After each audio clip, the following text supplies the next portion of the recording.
ಈಗೊಂದು breaking news ಇದೆ. ದೋಸ್ತಿ ನಾಯಕರಿಗೆ ಮೇಲಿಂದ ಮೇಲೆ ಐಟಿ ಶಾಕ್ ಕೊಡ್ತಾ ಇದೆ. ಮಂಡ್ಯ ಕಾಯಿ ಮಾಜಿ ಸಚಿವರ ಮನೆ ಮೇಲೆ ಐಟಿ ಅಟ್ಯಾಕ್ ಆಗಿದೆ.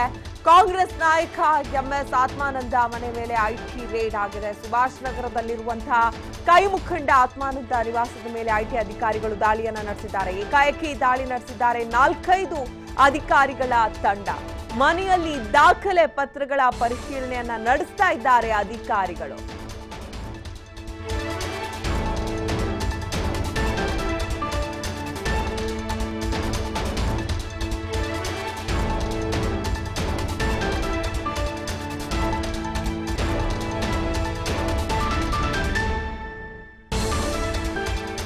ದೋಸ್ತಿ ನಾಯಕರಿಗೆ ಮೇಲಿಂದ ಮೇಲೆ ಐಟಿ ಇಲಾಖೆ ಶಾಕ್ ಕೊಡ್ತಾ ಇದೆ ಅಂತಾನೆ ಹೇಳ್ಬೋದು. ಮಂಡ್ಯ ಕಾಯಿ ಮಾಜಿ ಸಚಿವರ ಮನೆ ಮೇಲೆ ಐಟಿ ಅಟ್ಯಾಕ್ ಆಗಿದೆ.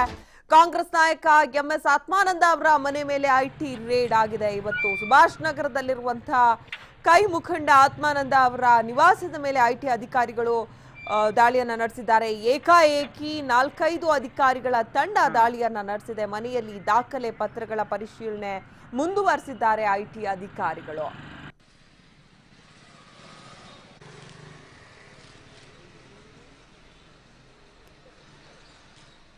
ಇನ್ನು ಇದೇ ವಿಚಾರವಾಗಿ ಮತ್ತಷ್ಟು ಮಾಹಿತಿ ನೀಡ್ತಾರೆ ನಮ್ಮ ಪ್ರತಿನಿಧಿ ಮೋಹನ್ ರಾಜ್. ಎಷ್ಟೊತ್ತಿಗೆ ಐಟಿ ಇಲಾಖೆಯಿಂದ ಈ ದಾಳಿ ಆಯ್ತು, ಮತ್ತೆ ಎಷ್ಟು ಜನ ಅಧಿಕಾರಿಗಳ ತಂಡ ಇದೆ, ಏನೆಲ್ಲ ಪರಿಶೀಲನೆಗಳು ನಡೀತಾ ಇದೆ? ಖಂಡಿತವಾಗ್ಲೂ ಮಂಡ್ಯದಲ್ಲಿ ಐಟಿ ಅಧಿಕಾರಿಗಳ ಒಂದು ದಾಳಿ ಮುಂದುವರೆದಿದೆ ಅಂತಾನೆ ಹೇಳ್ಬೋದು. ಮುಖ್ಯವಾಗಿ ಮಂಡ್ಯದ ಮಾಜಿ ಸಚಿವರು ಹಾಗೂ ಹಿರಿಯ ಕಾಂಗ್ರೆಸ್ ನಾಯಕರಾದಂತಹ ಎಂಎಸ್ ಆತ್ಮಾನಂದ ಅವರ ಒಂದು ನಿವಾಸದ ಮೇಲೆ ಇವತ್ತು ಐಟಿ ದಾಳಿಯಾಗಿರ್ತಕ್ಕಂಥದ್ದು. ಸುಮಾರು 2:30ರಿಂದ 3 ಗಂಟೆ ಸಮಯದಲ್ಲಿ 4-5 ಮಂದಿ ಐಟಿ ಅಧಿಕಾರಿಗಳು ಏಕಾಏಕಿ ಮಂಡ್ಯ ನಗರದ ಸುಭಾಷ್ ನಗರದಲ್ಲಿ ಇರ್ತಕ್ಕಂಥ ಆತ್ಮಾನಂದ ಅವರ ನಿವಾಸಕ್ಕೆ ಬರ್ತಾರೆ. ಆ ಸಂದರ್ಭದಲ್ಲಿ ಐಟಿ ಅಧಿಕಾರಿಗಳ ಒಂದು ದಾಳಿಯನ್ನ ಮುಂದುವರಿಸ್ತಾರೆ. ಈಗಾಗಲೇ ಆತ್ಮಾನಂದ ಅವರ ಮನೆಯಲ್ಲಿ ಒಂದು ದಾಖಲೆಗಳ ಪರಿಶೀಲನೆ ಇರಬಹುದು, ಜೊತೆಗೆ ಒಂದು ಪ್ರಿಂಟ್ ಮಿಷಿನ್ ಅನ್ನು ಕೂಡ, ಅಂದ್ರೆ ಹಣವನ್ನು ತಪಾಸಣೆ ಹಣವನ್ನ ಎಣಿಕೆ ಮಾಡ್ತಕ್ಕಂಥ ಪ್ರಿಂಟ್ ಮಿಷಿನ್ ಅನ್ನ ಮನೆ ಒಳಗಡೆ ಅಧಿಕಾರಿಗಳು ಕೊಂಡೊಯ್ದಿದ್ದಾರೆ. ಇನ್ನು ಐಟಿ ಅಧಿಕಾರಿಗಳ ಒಂದು ದಾಳಿ ಮುಂದುವರಿಸ್ತಾ ಇದ್ದು, ಈ ಹಿಂದೆ ಕಳೆದ ಒಂದು ವಾರದ ಹಿಂದೆ ಏನು ಜಿಲ್ಲಾ ಉಸ್ತುವಾರಿ ಸಚಿವ ಪುಟ್ಟರಾಜು ಅವರ ಸಂಬಂಧಿಗಳ ಮನೆ ಮೇಲೆ ದಾಳಿ ನಡೆದಿತ್ತು. ಜೊತೆಗೆ ಜೆಡಿಎಸ್ ನ ಕಾರ್ಯಕರ್ತರ ಐಟಿಗೆ ದಾಳಿ ನಡೆದಿತ್ತು. ಇದೀಗ ಕಾಂಗ್ರೆಸ್ ನಾಯಕರನ್ನ ಟಾರ್ಗೆಟ್ ಮಾಡಿರೋ ರೀತಿ ಕಾಣ್ತಾ ಇದೆ. ಈ ನಿಟ್ಟಿನಲ್ಲಿ ಈಗಾಗಲೇ ಮಂಡ್ಯದ ಮಾಜಿ ಸಚಿವರಾದಂತಹ ಆತ್ಮಾನಂದ ಅವರ ಮನೆ ಮೇಲೂ ಕೂಡ ಈಗ ಐಟಿ ದಾಳಿ ಆಗಿದೆ ಅಂತಾನೆ ಹೇಳ್ಬೋದು ಅಂಕಿತಾ. ಓಕೆ, ಈ ಸಂದರ್ಭದಲ್ಲಿ ಆತ್ಮಾನಂದ ಅವ್ರ ಮನೆಯಲ್ಲೇ ಇದ್ರ ಏನಾದ್ರೂ ರಿಯಾಕ್ಷನ್ಸ್ ಅವ್ರ ಕಡೆಯವರಿಂದ ಏನಾದ್ರೂ ಸಿಕ್ಕಿದ್ಯಾ ಹೇಗೆ?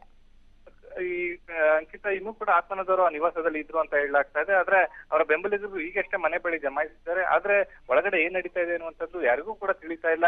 ಈ ನಿಟ್ಟಿನಲ್ಲಿ ಅಧಿಕಾರಿಗಳು ಒಂದು ದಾಳಿನ ನಡೆಸಿ ಹೋದ್ಮೇಲೆ ಅಷ್ಟೇ ಆತ್ಮಾನಂದ ಅವರ ಒಂದು ರಿಯಾಕ್ಷನ್ ಅನ್ನ ಕೊಡ್ಬೇಕಾಗಿದೆ.